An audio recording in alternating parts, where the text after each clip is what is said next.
Hace unos meses estuve en este lugar cuando nos reunimos, estilo el tiempo cuando estaba el pueblo de Israel en el desierto, en una carpa. Y qué bendición ver cómo Dios nos ha guiado, ha puesto esa fidelidad en ustedes para que ya tengamos este templo en la condición en que está. Gracias, hermanos, por su compromiso. Me di cuenta de la obra que está realizando en Redención, porque la semana pasada estuvo aquí los directores de la iglesia a nivel nacional, le decimos Unión, y vinieron a ver la obra y me dijeron: pastor, ¿sabe que esta es la obra más grande que se está haciendo en Colombia?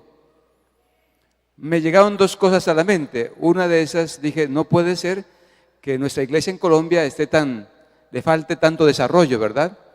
Y segundo, pensar que este templo de Redención es la obra más grande que está desarrollando la iglesia y que son ustedes, hermanos, que la están desarrollando, quienes a Dios le ha puesto el corazón, la energía para hacer esto. Dios les bendiga, hermanos.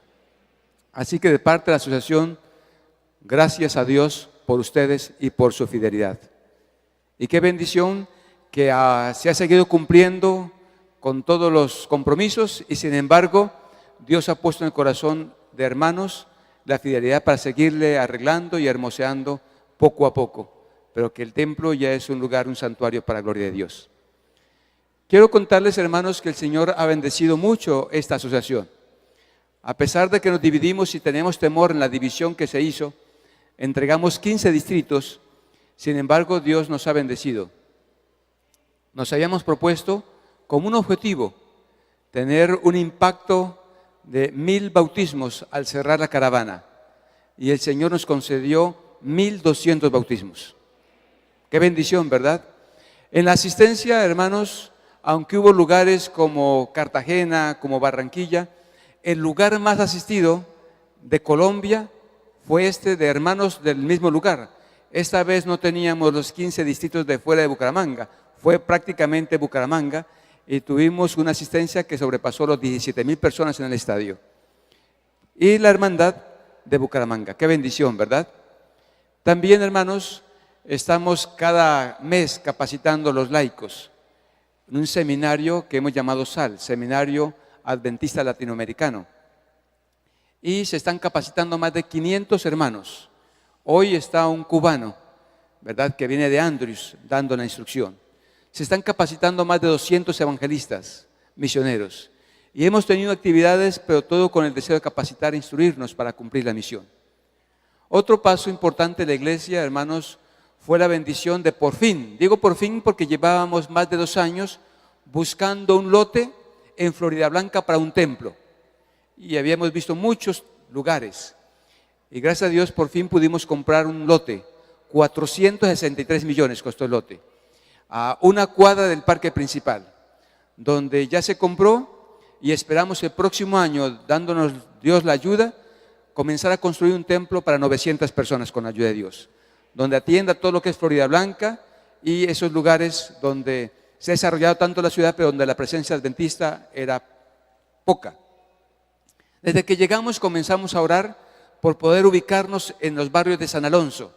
A ese sector no tenemos tampoco presencia adventista representativa. Y el Señor colocó en el corazón de 2 hermanos.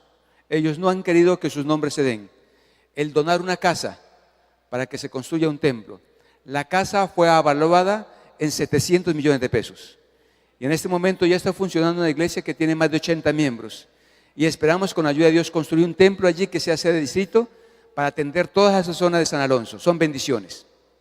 No hemos podido ir a otro lote que nos regaló un hermano en Mensurí, donde podamos ubicar un nuevo templo en ese lugar. Otro hacia Floridablanca, una finca que nos concedieron. Compramos un lote de 1 hectárea en la Mesa de los Santos. Y podría seguir enumerando de cosas que el Señor está haciendo en el corazón de la hermandad. Cuando nos ponemos a trabajar y cuando nos desafiamos, el Señor bendice. ¿Quién podría pensar que en este momento han surgido en total 1.400 millones para desarrollar el templo hasta esta etapa? Era imposible, ¿verdad? Como dijo el testimonio del hermano profesor hace 8 días. Era imposible. Pero el Señor toca corazones. Si nosotros nos comprometemos más con Dios, el Señor nos bendice más y hará cosas que no pensamos. Estamos, hermanos, para que nos ayuden a orar. Esperamos en los próximos meses. Ojalá el Señor nos ayude y nosotros estemos dispuestos a que Él nos ayude a comprar por fin el sueño una emisora, ¿verdad? Hemos cotizado algunas. También esperamos en un mes tener ya televisión por la internet para iPod y iPhone, con el fin todo de predicar el Evangelio. Y seguimos soñando con la gran campaña del pastor Mark Finley, Robert Costa y 3ABN, que será en 2 lugares ahora, en el Coliseo Adventista y en el Coliseo cerca al estadio, donde esperamos tener en cada reunión más de 14,000 personas por la gloria de Dios. Todo lo que nos mueve es el amor a Dios y predicar el Evangelio. Pero quiero decirles, hermanos, que el Señor sigue bendiciendo esta asociación. Amén. Gracias, hermanos, por su compromiso con Dios. Vamos a estudiar esta mañana, después de mencionarles alguna noticia de lo que el Señor hace en este campo, el mensaje que he titulado El peligro de los descuidos. El peligro de los descuidos. Volvamos a tomar Hebreos capítulo 2, versículo 3. Hebreos capítulo 2, versículo 3. Es solo un texto, pero un texto que tiene un sentido de importancia para esta época. Dice el apóstol en una forma de exclamación o pregunta: ¿cómo escaparemos nosotros si descuidamos una salvación tan grande? La frase está en exclamación, pero al mismo tiempo es una pregunta reiterativa hacia nosotros. Él se pregunta y hace que tú y yo nos preguntemos en esta mañana: ¿cómo? Es después de que tú y yo hemos contemplado a Cristo, hemos degustado la salvación, hemos saboreado lo que es cerca de las bendiciones de Dios, poder caminar con Él. ¿Cómo es que ahora de caminar un trayecto, de poder sortear circunstancias de pruebas con la bendición de Él, ahora cómo es que tú y yo podemos descuidar una salvación? Y dice que no es una salvación adquirida en forma al azar, una salvación tan grande porque costó la venida de Cristo a esta tierra, la sangre, el sacrificio de Cristo Jesús. La pregunta es ¿cómo? Dice así: la cual, habiendo sido anunciada primeramente por el Señor, nos fue confirmada por los que oyeron. Hermanos, decenas de personas se han sacrificado para compartir el Evangelio. Cientos de personas han sufrido en forma abnegada para poder tener y preservar los principios bíblicos hasta la herencia que tenemos nosotros. Ahora el apóstol dice: ¿cómo tú y yo podemos descuidar la bendición de la salvación? Es que es fácil descuidarnos, ¿verdad? Los pequeños descuidos pueden causar grandes males, accidentes graves, pérdidas enormes, pérdidas de vidas, inclusive de la eternidad. Un ejemplo de esto es lo que ocurrió el 2 de octubre del año 1996, cuando en el Aeropuerto Internacional Jorge Chávez de Lima, Perú, llegó una aerolínea que estaba haciendo escala desde Miami. Y llegó y no pudo salir inmediatamente porque tenía algunas averías, así que se pidió que se hiciera mantenimiento. Me refiero al Boeing 757 de matrículas 52AW, que estaba ese 2 de octubre en el aeropuerto de Lima, Perú. En la mañana, cuando el piloto fue a abordar el avión y le piden la revisión técnica que tiene que hacerse en forma general, él chequeó la planilla y vio que todo estaba en orden. Los estándares de calidad de revisión estaban en orden. Así que allí se encontraba el capitán de la aeronave, Eric Scriber, y el primer oficial estaba David Fernández. Ambos pilotos de mucha experiencia. Tenía además 61 pasajeros y 7 sobrecargos. Después de recibir la orden de la parte central, entonces la aeronave comenzó a ubicarse para despegar. Su potencia de motores fue a lo máximo y en pocos minutos estaba despegando el aeropuerto, dirigiéndose ahora hacia Chile. Pero tan pronto la nave despegó, el piloto y el copiloto comenzaron a sentirse muy nerviosos porque se inició el sonido de las alarmas. La primera alarma que sonó era que el avión no estaba surcando los cielos a la potencia requerida, estaba en una peligrosa condición de caída. Entonces el capitán dio la orden que los motores los pusieran a la máxima propulsión. Sin embargo, aunque fueron puestos a la máxima propulsión, el avión, según los indicadores, estaba sin potencia. Estaban viendo esa alarma cuando de repente vieron cómo la pantalla de las últimas generaciones que tenía allí de computadoras el avión, también comenzaba a indicar que el avión le estaba sin la velocidad requerida. También le faltaba altura y comenzó a sonar una y otra alarma y no sabían qué atender. 10 alarmas sonando al mismo tiempo. El avión indicaba en la pantalla que estaba inclinado, sin embargo ellos lo veían de la forma correcta. Indicaba que estaba en tierra, en los instrumentos, sin embargo ellos veían por la pantalla y por el vidrio que también estaba ya en el aire. Comenzaron a atender una cosa y otra y hablaron a la parte central del aeropuerto que estaban en peligro. Pero pocos segundos después la aeronave cayó al mar y todos murieron. Tan pronto ocurre un accidente de este tipo, hay una serie de investigaciones. Así comenzaron a investigar qué ocurrió, por qué tantas personas murieron. Y notaron que después de meses de investigación ocurrió algo. Cuando la aeronave llegó a Perú, se le pidió que hiciera un chequeo porque parte del fuselaje estaba averiado. Y se encomendó a un hombre, Eleuterio Chacaliza, para que le hiciera el mantenimiento. Él remachó la parte, volvió a pintar, pero antes de pintar se dio cuenta que había un peligro y recubrió los tubos de pilot con cinta color aluminio. Pintó la parte, la reparó, pero tuvo un pequeño descuido, como él lo dijo en el juicio. Olvidó retirar la cinta de los tubos de pilot. Eso hizo que los tubos de pilot que alimentan todo el sistema de computadoras no pudiesen los pilotos y el copiloto orientarse. Y fue así como esta aeronave se precipitó al mar y murieron todos los tripulantes, todos los acompañantes y todos los pasajeros. Cuando él fue llamado a juicio, siendo culpable de esa cantidad de muertes, él dijo, pero ¿cómo me van a condenar simplemente por un pequeño descuido? Ese accidente leía que ocasionó que ahora toda reparación en los vuelos se hace, en los aviones se hace con una cinta color anaranjada, que se puede detectar cuando el piloto hace la última observación antes de zarpar la nave.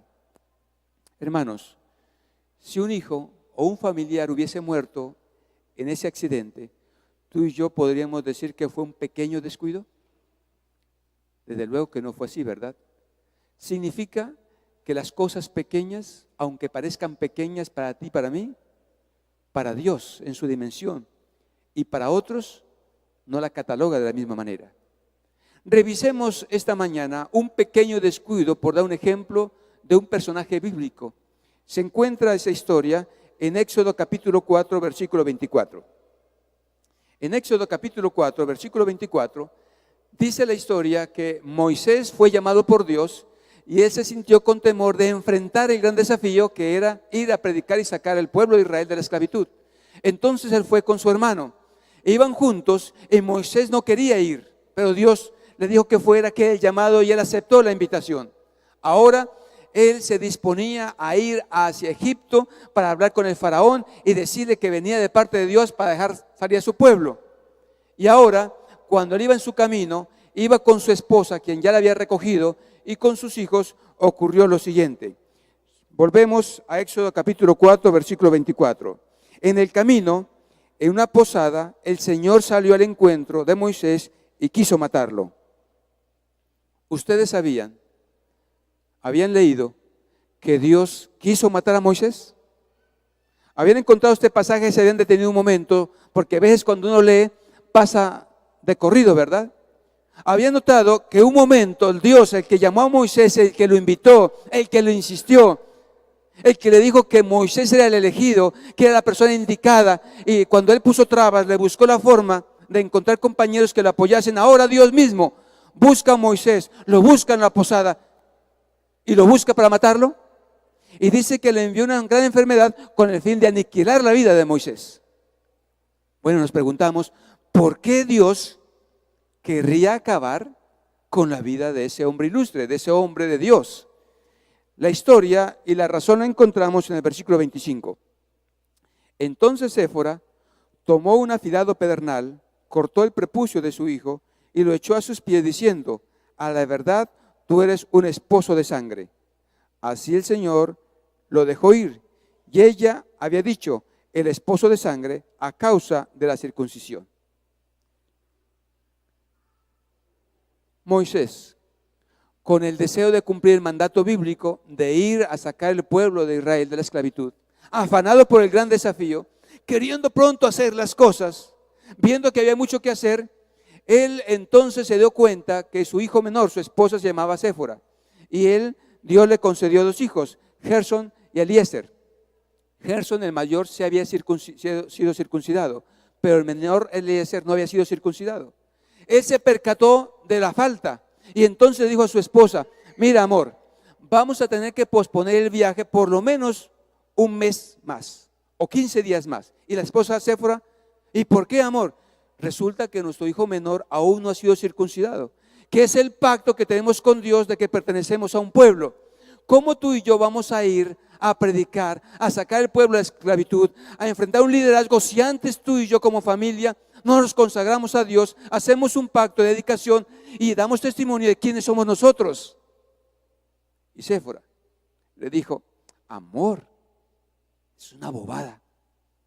¿Tú crees que Dios le va a poner atención y le va a poner problema a esa pequeñez de la circuncisión? Dios entiende la condición del hogar.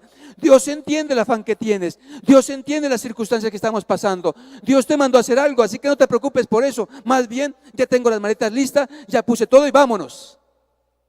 Y Moisés se dejó convencer de su esposa e inició el viaje. Fue por esa razón, al ver el descuido de Moisés, al ver cómo su esposa no le apoyó en su deseo, que Dios salió al encuentro y quería acabar con la vida de Moisés y le envió una gran enfermedad. Por lo menos aquí dice que le envió o se la permitió. Los pequeños detalles son importantes para Dios. ¿Te ha pasado a ti y a mí que decimos: pero eso es una cosa tan pequeña, es una minucia? ¿Quién va a tomar en cuenta a Dios? Eso no afecta a nadie. Deja tantas cosas. Deja de impresionarte tanto. Dios entiende tu situación. Dios es comprensivo. Dios es misericordioso. Dios es bondadoso. Dios es perdonador. Mira que Él perdona generación de generación. Él no te va a condenar por ese pequeño descuido. Si tú recibes el sábado a las 9 de la noche, Dios entiende que estás estudiando esta tarde. No te preocupes. Si tuviste que ir a trabajar un día, no te preocupes. No, si faltaste un pequeño error en la contabilidad, eso nadie lo nota. Miraste a esa mujer, no, eso no hay problema. El Señor entiende que somos carnales. Pequeños descuidos. Patriarcas y Profetas, hablando de eso, en la página 261, dice: Moisés recordó que había desdeñado uno de los requerimientos de Dios y, cediendo a la persuasión de su esposa, había dejado de cumplir el rito de la circuncisión de su hijo menor.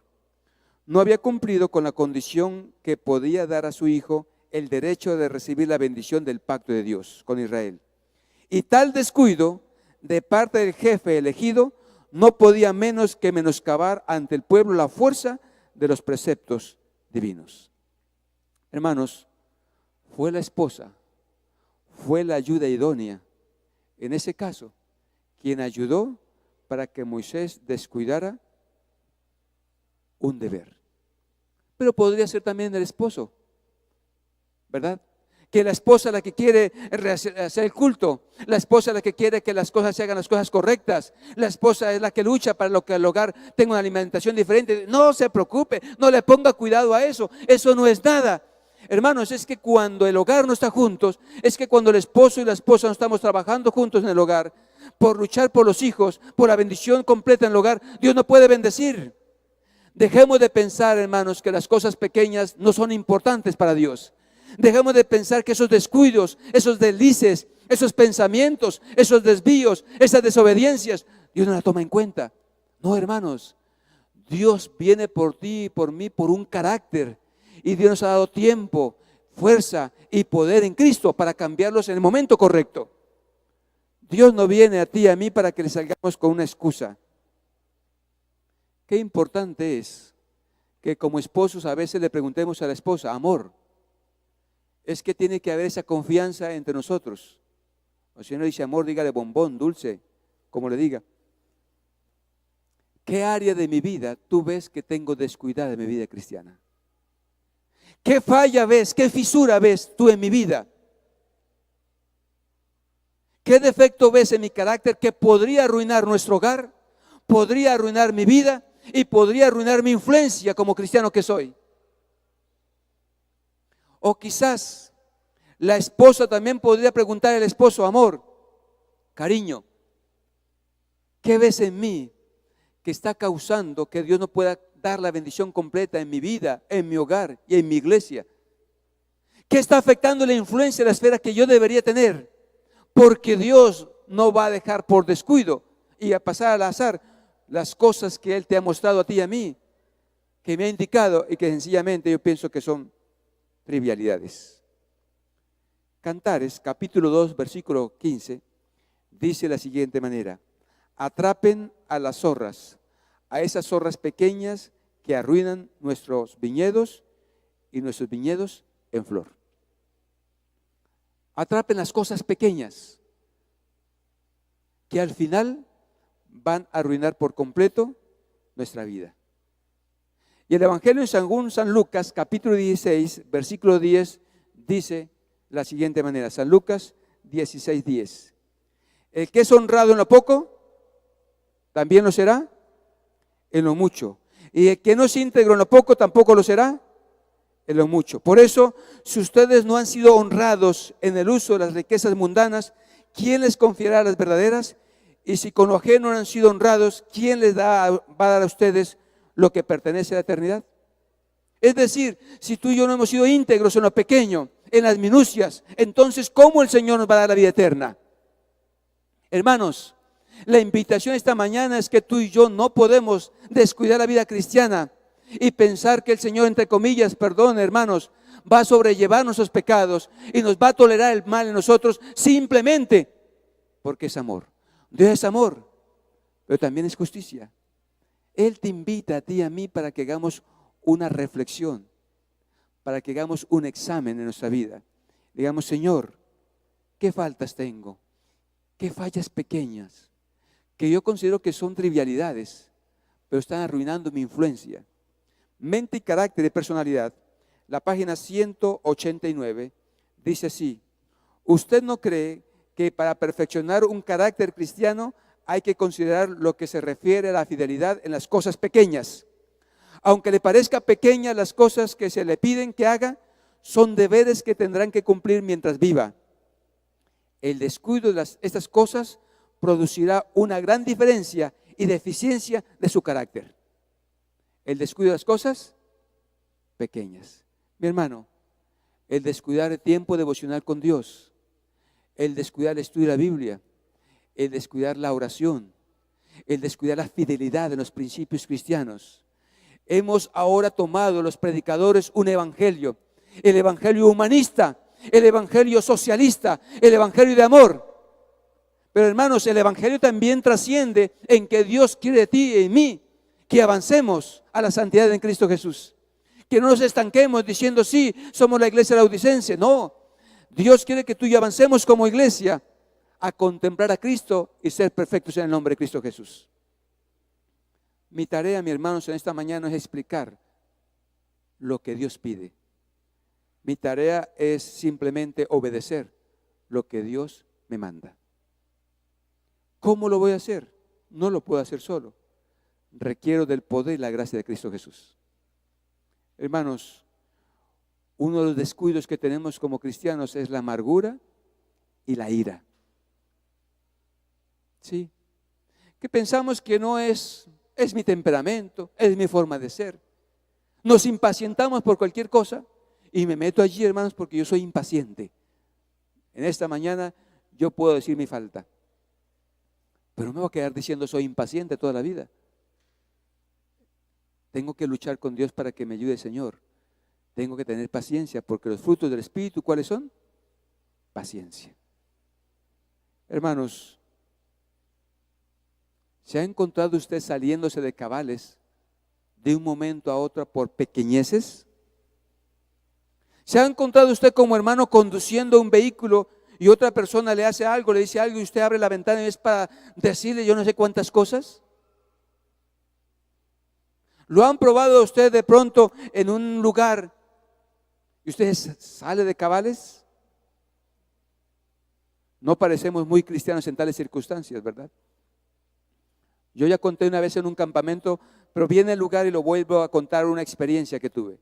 Hace años atrás iba con mi esposa a recoger a mi suegra porque salía hacia Bogotá y estaba ya sobre el tiempo porque iba a Bogotá a cumplir un compromiso.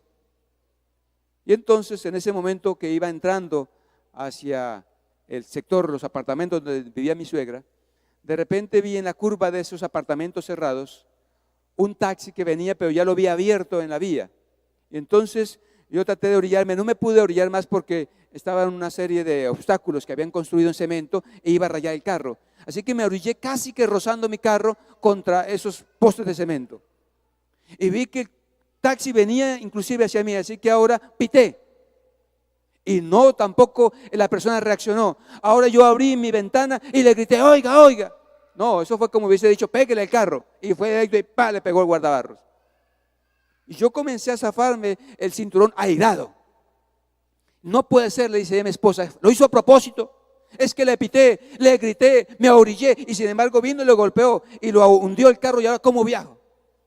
Y yo me iba levantando y entonces mi esposa me tocó aquí la pierna y me dijo, amor, amor, es un hermano de la iglesia. Y yo que cuento hermano de la iglesia, yo me iba quitando el cinturón de la seguridad y ya iba saliendo y volvió mi esposa y me agarró y me dijo, amor, ¿me escuchas? Es un hermano de la iglesia. Y yo no puse atención y me zafé y iba abriendo, así que ella me cogió ahora de la manga, amor, ¿me escuchaste? Es un hermano de Filadelfia, la iglesia de Filadelfia, es un hermano de la iglesia. Y yo dije, ¿cómo? ¿Cómo? Es un hermano de la iglesia. ¿De verdad? Yo lo veo, yo no lo conozco. Digo, yo sí lo conozco, me dijo ella. ¿Estás segura? Digo, sí. Entonces puse una sonrisa ahora. Hermanito, le dije yo, ¿qué le pasó? ¿Por qué le pegó así el carro? Y el hermano, pastor, no sé qué me pasó. Es que anoche tuve una noche horrible porque me llamaron que mi esposa estaba en el hospital. Mi hijo está detenido. No dormí toda la noche. Me vine a trabajar porque no tengo con qué pagar lo que tengo que pagar de medicamentos. Y me quedé dormido en un momento del cansancio. Y el Señor permitió, me mandó a usted para que me golpeara contra usted porque usted no dice nada, pastor. Usted es un hombre del Señor, usted es un hombre consagrado, así que usted, el Señor me lo vio fue a usted, porque el Señor sabía que si le pegaba a otra persona, Él se iba a irar contra mí y quién sabe cómo iba a reaccionar, porque yo soy de temperamento muy difícil, pastor. Y el hermano me abrazó, y yo lo abracé a él. Ay, hermanito, gracias. Y hermano, vamos a ver cómo distorcemos esas latas y después vemos cómo mandamos a arreglar ese carro. Me subí y le agradecí a mi esposa, porque mi esposa, aunque me dijo 2 veces, yo no la escuché. Hermano, te pasa en tu casa que tú tienes errores y viene tu esposa y te dice algo y tú y yo nos ponemos a la defensiva y de una vez digo, no, es que usted no se ha visto cómo es. ¿Le ha pasado, hermano? Que usted le dice algo a su hijo y su hijo le diga, papá, ¿y usted qué me viene a decir si usted es esto y esto y esto? ¿Te ha pasado que tú le dices algo a tu esposa y tu esposa te dice, pero es que usted qué me viene a decir si usted y esto y esto y esto? Y salimos a la calle y aunque hacemos el culto, al enfrentarnos con el mundo, dejamos a Cristo en la casa. No puede ser, hermanos. El Señor nos invita para que tú y yo podamos caminar con Dios. Y las cosas pequeñas que nos parecen triviales, estoy dando un ejemplo del temperamento. ¿Saben por qué Dios no permitió que Moisés siguiera conduciendo el pueblo de Dios, de Israel, hasta la tierra prometida de Canaán? Porque tuvo una falta. ¿Recuerdan la falta pequeña que tuvo Moisés? Golpeó la roca allí y dijo, voy a dar agua, ¿verdad? Luego, hablando de eso, el ángel de Jehová dice que Moisés se dejó llevar por la ira. ¿Por qué se dejó llevar Moisés?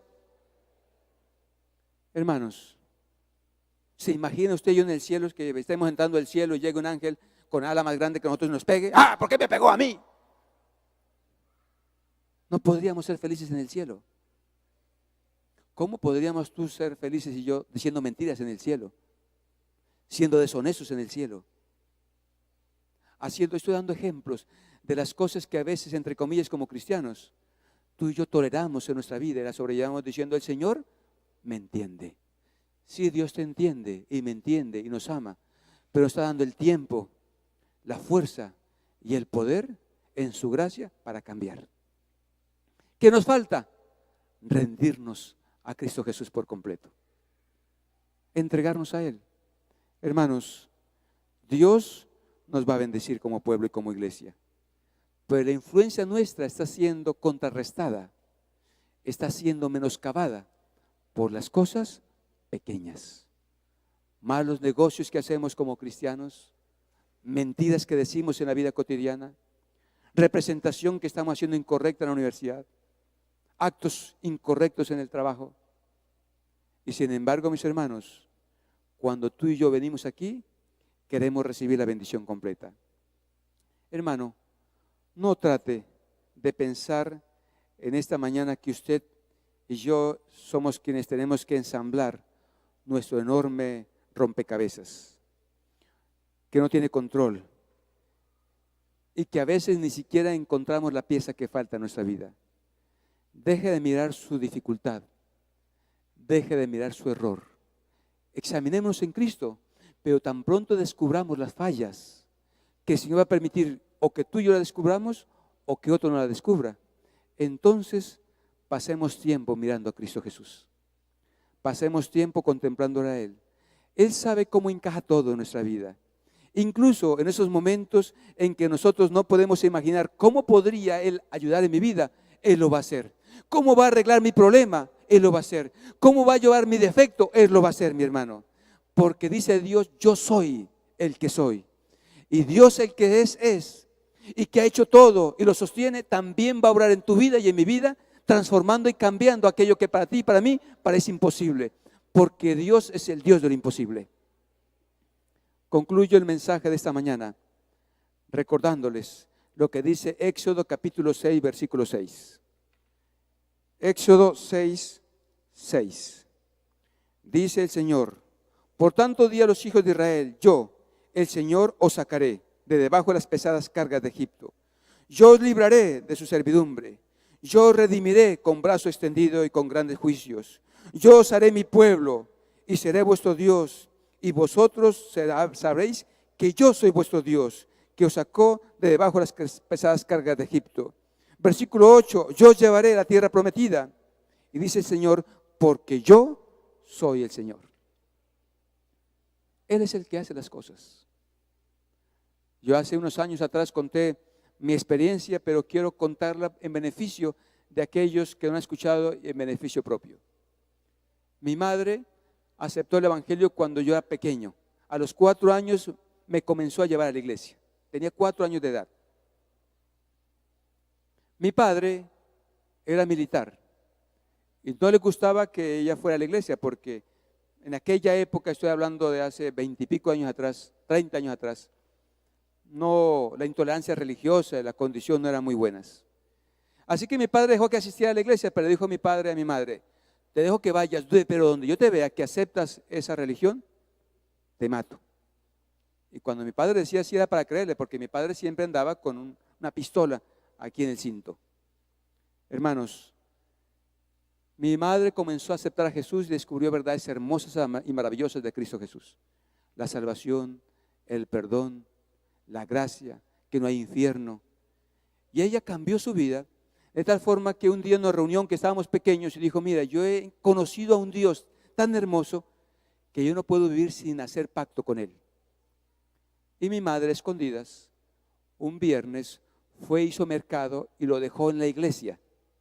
Y el sábado que mi padre estaba allí, le dijo a mi padre: me voy a hacer mercado. Y mi madre no se fue a hacer mercado, se fue a la iglesia. Y allí ese día ella fue bautizada. Cuando regresó de la iglesia, ella venía bautizada, pero ahora venía con el canasto de mercado que dejó en la iglesia. Mi padre no sospechó nada. Pero ella fue cada uno de los hijos de 6 conmigo, enseñándonos el amor de Cristo Jesús, enseñándonos a adorar a Dios. Y uno a uno fuimos siendo bautizados a escondidas de mi padre. Cuando mi padre se dio cuenta, estaba lleno de adventistas en la casa. Él no sabía. Un día llegó un nuevo pastor a la casa y tocó la puerta en la tarde. Y salió mi padre a abrir la puerta. Y el pastor le dijo: vengo a visitar a la hermana Luz Marina. Luz Marina era el nombre de mi madre. Y mi padre lo quedó viendo y dijo: mira, yo conocía a todos los hermanos de ella, pero usted no lo conocía. Entonces el pastor le dijo: mira, lo que ocurre es que cuando alguien se bautiza y pertenece a la familia, como todos pertenecemos a un Dios, nos llamamos a hermanos. Y mi padre le dijo: sí, cuando se bautiza, pero yo no es bautizada. Dijo: sí, ella es bautizada hace más de 2 años, 3 años. ¿Cómo así que es bautizada?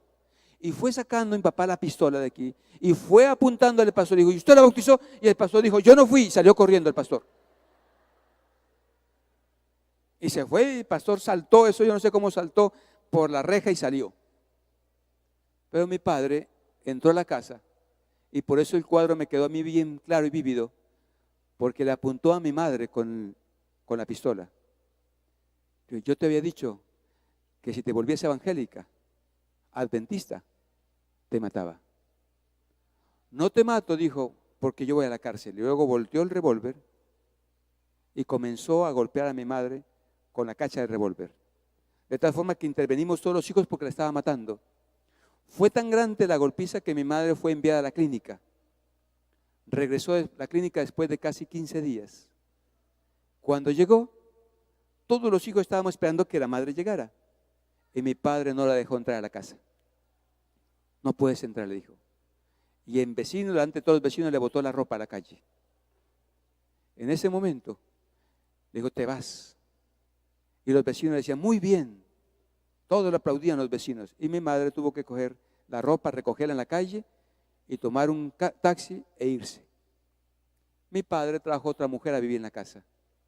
Nosotros no la soportábamos. Así que comenzamos a enfermarnos uno a uno. Y mi padre nos llevó al médico. Nos revisó el médico, no tenía nada físico. Así que dijo: ¿qué pasa con ustedes? Le contamos. Mi padre echó a nuestra madre y es la mejor mujer que conocemos. Nos ama. Entonces el médico, que era también militar, le dijo: mira, sus hijos se le van a morir de pena moral. Y yo lo voy a acusar a usted, así que por favor traiga la madre a ellos. Y mi padre, después de casi 2 años de ausencia de mi madre, mandó a llamar a mi mamá: véngase. Y mi madre llegó. Le permito que críe a mis hijos, le dijo él. Son mis hijos, pero cuidadito les enseña esa religión. Si yo la encuentro haciendo eso, vuelvo y la golpeo. ¿Cómo la golpeé? ¿Saben? Mi madre comenzó a hacer la tarea todas las mañanas y todas las tardes. Hacer el culto con nosotros. Nos enseñó a orar, a amar a Dios y obedecerle, porque Él nos ama. Pasaron años y un día mi padre llegó un sábado y no encontró nadie en la casa, porque mi padre viajaba mucho, y se puso furioso. Y las vecinas, cuando llegamos, dijo: su papá ya llegó. Y fuimos, nos pusimos cartones aquí en la cola, todos aquí, porque sabíamos que al entrar era paliza segura. Así que mi padre iba permitiendo que cada uno entrara. Íbamos entrando, ¿dónde estaba? En la iglesia, y tome correa. Todos. Nos iba dando correa y nos prohibió: no pueden volver. Hermanos, llegamos a la juventud. Pero en ese momento yo iba a hacer ejercicio en las mañanas y veía a mi madre orando. Yo le preguntaba: mamá, ¿tú oras tanto? Me decía: sí. ¿Y por quién oras tanto? Decía: por ustedes. Porque hay cosas pequeñas que pueden arruinar su vida y yo no puedo contra las cosas pequeñas. Mi padre, cuando llegamos a la juventud, él nos llevó a la discoteca. Él nos llevó a donde había licor, porque decía que nosotros no bebíamos porque éramos bobos, pero que cuando conociéramos el mundo y lo que ofrece de diversiones, dejaríamos esa religión. Hermanos, mi padre nos llevó a todos los lugares conocidos para que por fin nosotros, según él, dejáramos esa religión. ¿Cómo? Me pregunto ahora, si los padres adventistas ahora, el culto familiar, el folleto para los niños, los conquistadores, los guías mayores, vamos al culto, y los jóvenes no quieren seguir a Dios. Yo me pregunto ahora, ¿cómo era que mi padre quería lo contrario? ¿Cómo fue que pudo Dios hacer en mí para que aceptara a Cristo? ¿Saben? La respuesta la tuve porque cuando yo me iba a hacer ejercicio y regresaba después de 1 hora y pico, encontraba a mi madre de rodillas. Y le decía: mamá, ¿por qué oras tan largo? Yo no puedo orar tanto. Y me decía: yo oro por ustedes porque Dios tiene que vencer en ustedes cosas tan pequeñas que yo no puedo contra ellas. Ahora, en este momento, puedo decir que mi madre murió. Mi madre murió cuando yo estaba haciendo mi tercer año de teología. Me llamaron y fui a Bogotá. La sepultamos un jueves y el viernes comenzamos a recibir el sábado todos los hermanos, porque todos somos adventistas, los 6. Y entonces, mis hermanos, comenzamos a cantar recibiendo el sábado. Mi padre estaba ahí, se puso a llorar mi padre. Dijo, miren, yo a su madre le hice la vida imposible, la maltraté, la humillé, le fui infiel. Sin embargo, ella hizo hijos, buenos hijos. Yo voy a ir a buscar a ese Dios y voy a la iglesia a ver qué es lo que tiene ese Dios y esa iglesia, que yo no pude contra eso. Mi padre asistió a la iglesia de Luna Par. A los 2 años fue bautizado. Y es un diácono de la iglesia de Luna Par. Y espera, se prepara para el encuentro con Cristo Jesús. Si mi madre no hubiese perseverado, ¿qué hubiese sido? Mi hermano, yo te digo a ti y me digo a mí mismo, ¿cómo es que tú y yo ahora podemos descuidar la salvación? Si ha costado tanto, si es tanta lucha, hay una guerra entre el bien y el mal. ¿Cómo tú y yo podemos descuidarnos y salir de la iglesia y comenzar los quehaceres de la vida, las ocupaciones cotidianas, el trabajo continuo? Y tú y yo nos dejamos absorber tanto que descuidamos lo más importante, la salvación. No podemos hacerlo, mi hermano. No podemos edificar esta casa, no podemos trabajar, no podemos conocer, no podemos entender la doctrina. Y tú y yo descuidar lo que tanto ha costado. Deja que el Espíritu Santo te hable en el corazón y diga, Señor, no puedo perderme, no puedo descuidar lo que tú me has concedido. Quiero serte fiel, no puedo solo, quiero depender de ti, quiero contemplarte a ti, porque es lo único que puede transformar mi vida. ¿Hay alguna persona esta mañana que quiere hacer pacto con Dios conmigo, junto conmigo? Decirle, Señor, quiero serte fiel. No puedo solo, pero colocándome de pie quiero decirte que quiero contemplarte a ti, recibir tu bendición, contemplar tu carácter, deleitarme en tu vida. Y a medida que te conozca más, Señor, entonces tú comienzas a hacer un milagro en mi vida. Señor, ayúdame a examinarme. ¿Cuántas cosas pequeñas tengo descuidadas? ¿Cuántas cosas que digo, no, eso no tiene importancia, pero que al final yo veo, Señor, se van sumando? Ayúdame a ver, Señor, lo que tú ves en mi vida. Ayúdame a ver lo que está arruinando mi hogar, mi relación con mi esposa, con mis hijos y con la iglesia. Señor, ayúdame a vencer aquello que no he podido vencer hasta ahora. Tú sabes qué debilidades tengo, Señor. Tú sabes cuántas luchas tengo, Señor. Tú sabes cuántas veces he caído de rodillas pidiéndote perdón genuinamente y ahora me encuentro haciendo lo mismo, Señor. No quiero seguir haciendo lo mismo. Dame poder para vencer. Dame la victoria, porque quiero parecerme a ti. Oremos. Señor, gracias porque en tu palabra encontramos palabras de amor y misericordia y bondad y de perdón. No queremos tolerar en nosotros el pecado que ha causado tanto daño, tanto sufrimiento, tanto dolor en el mundo, en el cielo y en Cristo mismo. Señor, ayúdanos a ver la dimensión como tú las ves. Hay cosas en nuestra vida que toleramos. Hay faltas, Señor, graves que afectan nuestra vida, afectan nuestro hogar, afectan nuestra influencia. Y gente que no te puede conocer a ti porque nos ven a nosotros, Señor. Te pedimos perdón y rogamos que nos ayudes a ver las faltas que tenemos en el hogar y en la casa, como esposo, como esposa, como padre, como madre, como hijo, como familiar, como miembro de la iglesia. Y te rogamos que nos des perdón, pero nos des la gracia para cambiar. Que no nos desanimemos, Señor, sino que al contemplarte a ti, en ti encontremos poder para vencer. Rogamos al colocarnos de pie, Señor, hacer un pacto de devoción contigo. No queremos descuidar lo más importante, Señor. Para la gente del mundo lo más importante es su trabajo, el dinero, la casa, la familia. No, Señor, esta mañana te decimos, para nosotros lo más importante eres tú. Ayúdanos a colocarte en primer lugar y que tú hagas lo que no podemos hacer nosotros en nosotros. Nos rogamos en el nombre del Padre, del Hijo y del Espíritu Santo. Amén, Señor.